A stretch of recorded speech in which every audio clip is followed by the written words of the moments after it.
Another scale exercise video, and I'm calling this one Hearing the Target Notes. Before I get into any kind of scales and playing different types of scales and theory and all that kind of stuff, I think it's really important for you to develop your ear to see which notes play well over the chords. So I've thought of a lot of different ways to try to explain this. I haven't really come up with anything great, but basically the chords are made up of different notes in the scales. Okay? You put a couple of notes together, you get a chord. Depending on which notes you use, that tells you what kind of chord it is. Now, your mind naturally processes those chords when you're listening to music, and then when you play single notes that are the same as those chords, or at least in the same family, that's going to sound good. And those are the notes that you want to play in general. Now again, everything is in general. You learn to play the right way first, so to say, and then you can break the rules and go in and out, and that's how you put your own flavor on your songs and that kind of stuff.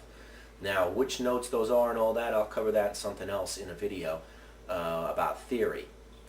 The main thing, though, is I want to explain is that you don't need to know all that. It's good to know because it'll help you out and make you understand why you're doing certain things. But I'm going to show you right now that you can just fish around on the guitar neck and find those notes.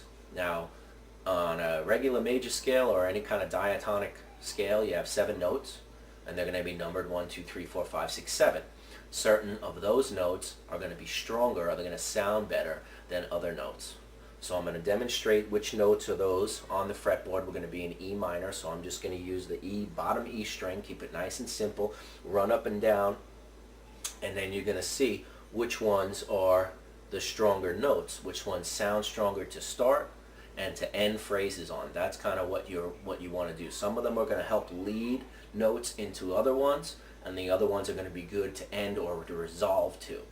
Okay, and then I'm going to take out 2 of the notes, and I'm going to be left with 5, which is a pentatonic minor, and you're going to see why the pentatonic minor works so good in a rock situation or other situations, because it's going to take 2 of the weaker notes out, so to say, and it's only going to leave the stronger notes that sound better, and that's going to make total sense to you. So let's go over that. I have my loop station set up here. This is just a simple E minor progression with 2 chords, E minor and C, which is, I really like this kind of progression. It'll be a minor 1 and a 6, but we'll get to that on theory. So you're going to hear the root note, which is the number 1, the first one, E in this case, is going to always sound good. Right?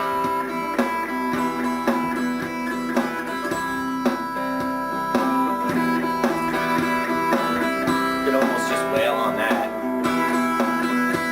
Now, I'm going to play an E minor scale. I'm going to go right up the scale. So this is 1, 2, 3, 4, 5, 6, 7, now back to E. If we go backwards,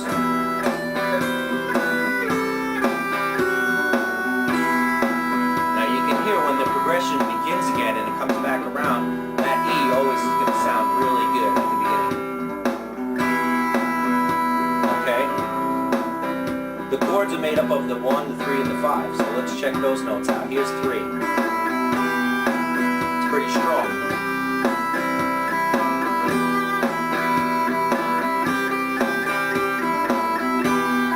You can see I can just go nuts on those 2. Okay, here's the 5.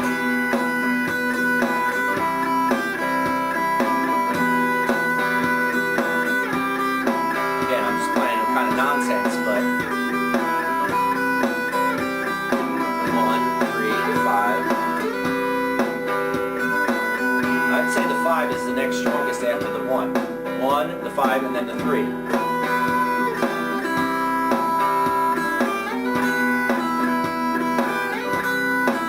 probably can end on the 3 or the 5, but it's always going to sound best when you come back to the root. Now what about the 4? That's in the middle. You can see the 4 kind of hangs out there. But if I use it to go to the 5, it really sounds good.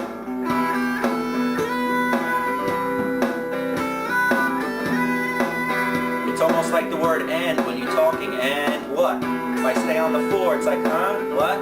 Then I say, and I went to the store. Oh, okay.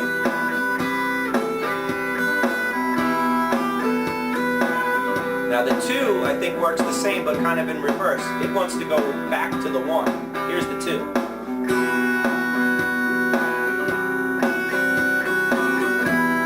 how good that sounds? I can use it.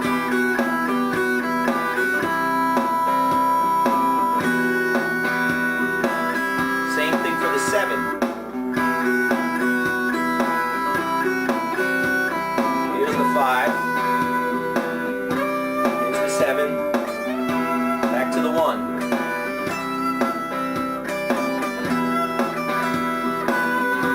5.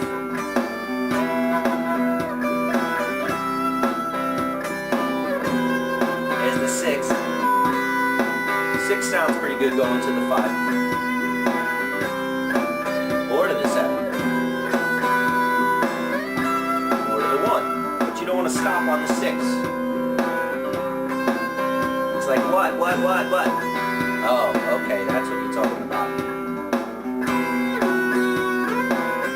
If I go between 2 and 6, nothing's resolved. Even though those are notes of the scale, it's not resolved.